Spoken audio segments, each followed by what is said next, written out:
এই দেখো সবাই, আমি আজকে এটা কি বানিয়ে ফেললাম। না মানে একটু বেশি অ্যাক্টিং হয়ে যাচ্ছে, সরি। তো যাই হোক, চলুন এই ফালতু বকবক না করে চলুন আজকে এটা কি বানিয়েছে সেটাই দেখা যাক। না মানে কি বানিয়েছি মানে, আর মাথাটা কি খারাপ হয়ে গেছে, আজকে সব ভুলভাল কথা বলছি। আমি তো একটা জুয়েলারি বানিয়েছিল, যখন প্রত্যেকটা মেয়ের বাড়িতে এরকম একটা হার থাকবেই, তো সেই মতো আমারও ছিল। তো অনেকবার হয়েছে যখন এই হারটা পরে আমি একদম বোর হয়ে গেছি, তাই ভাবলাম এটাকে আজকে নতুনভাবে কিছু ক্রিয়েট করা যাক। কিন্তু ওই যে বলে না, আমার কাছে কিছুই নেই, আমি বসেছি নতুন রূপে রূপান্তরিত করব। মোটামুটি হাতের কাছে যা কিছু ছিল সেগুলোই দিয়ে মোটামুটি চেষ্টা করেছি।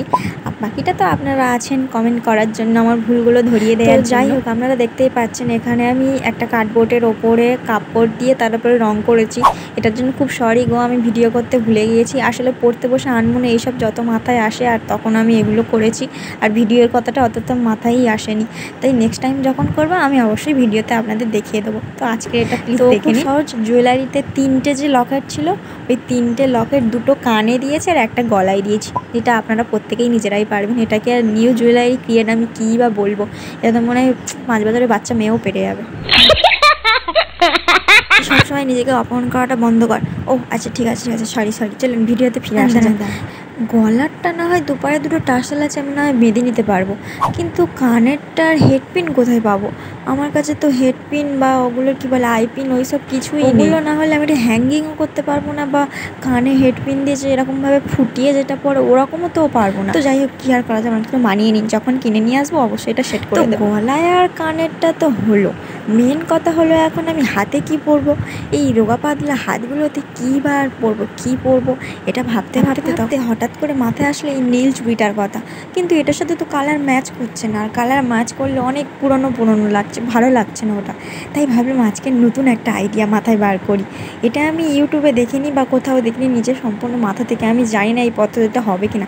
দাঁড়ান আপনারা আবার বানানোর চেষ্টা করবেন না, আগে আমি বানিয়ে নিই, যা হচ্ছে আমার ওপর দিয়ে হয়ে যাক, তারপর আপনারা বানাবেন। তো এখানে আমি স্কেল দিয়ে, একটা ট্রান্সপারেন্ট স্কেল দিয়ে সুতোগুলোকে পেঁচিয়ে নিয়েছিলাম, যাতে অনেক, কারণ আপনারা একটা রিল দিয়ে সুতো কতবার পেঁচাতে পারে মানুষ, তাই এই শর্টকাটটা আমি ইউজ করেছি। তাই এটা আপনারা ভিডিওতে যেরকমটা দেখছেন এখানে এরকমভাবে যেরকমভাবে দেখালাম ওই রকমভাবেই ট্রাই করবেন। আর মাঝে মাঝে একবার চিরুনি দিয়ে ছেনে নেবেন। না মানে আমি কি পানিশমেন্ট করছি, মানে আপনারা যদি বানাতে চান তাহলে এরকমভাবে বানাতে পারেন, যদি অন্য কোনো আইডিয়া মাথায় থেকে থাকে তাহলে বানিয়ে নেবেন। হ্যাঁ, এইরকমই ভালোভাবে কথা বলবি। ঠিক সরি। তো যাই হোক, একটু বেশি পাকামো করছি আমি। তো এবারে আমার কিছু কাছে এরকম কিছু কী বলে এগুলোকে, কাঁচ, ছোটো কাঁচ, মিনি কাঁচ, না ওই জায়গাটা হবে। তো এরকম কিছু স্টোন ছিল, না কাঁচই বল।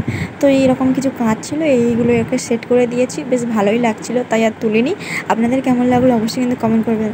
ভাই আর কতবার এই এক কথাটা বলবি? ও আচ্ছা সরি। যাই হোক, এইভাবে পুরো কাজটি সম্পূর্ণ করার পর চুড়িটাকে তো আমার বেশ ভালো লাগলো। আপনাদের কেমন লাগলো জানি না, মানে আপনাদের মনের ভিতরে আমি আর কীভাবে যেতে পারবো। তো এইভাবে আমি আর পুরো কাজটি সম্পন্ন করলাম। আর আজকের বলা কথাগুলো নিয়ে বেশি কিছু মনে করবেন না, আমি এগুলো হাসানোর জন্য ব্যবহৃত করেছি। আজকের মতো টাটা, দেখা হচ্ছে নতুন ভিডিওতে, ততক্ষণ পর্যন্ত পাশে থাকুন আর সাথে থাকুন।